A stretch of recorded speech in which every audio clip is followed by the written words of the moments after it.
xikmad xul iyo xaqiiqo ah. Goortii qof dhibtiisa kaaga sheekeeyo, micnaheedu maaha inuu calaacalayo, ee micnaheedu waa inuu ku aaminay. Waxa ugu yar aad u samayn karto waa inaad cid kale uga sheegin.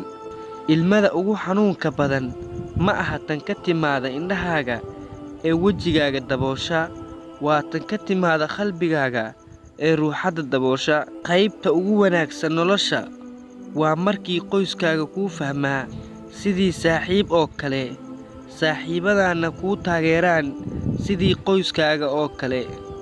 Marnaba si aad ah ha uga fikirin wixii tagay, waxay kuu keenaysaa murugo. Aad ha uga welwelin mustaqbalka, waxay kuu keenaysaa cabsi. Ku noolow maanta adigoo dhoola caddaynaya, waxay kuu keenaysaa raynrayn iyo farxad. Weligaa ha iska dhegatirin qofku jecel, ku daryeela, kuu baahan, sababtoo ah maalin ayaad intaa baraarugto garan doontaa inaad dayaxa weyday kolkii aad xiddigaha tirinaysay. Boqor iyo madaxweyne kasta beri bay ahaayeen ilmo yaryar oo oohin badan. Dhismo kasta oo ah mucjiso aad u weyn mar buu ahaa mid maab warqad ah keliya ku sawiran.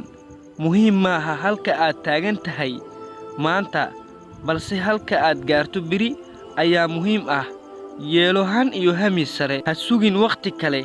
Haddii saaka waagu kuu baryay, ilbiriqsi kasta oo aad neefsanayso waa fursad kale oo Alle ku siiyey, ee ka faa'iidayso.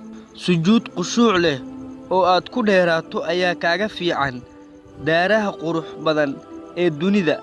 Fadlan walaal, haddii aad daawatay laag saar, soo noqon qodobka aad ka heshay. Fadlan walaal, waxaa jira dad aan weli daawan.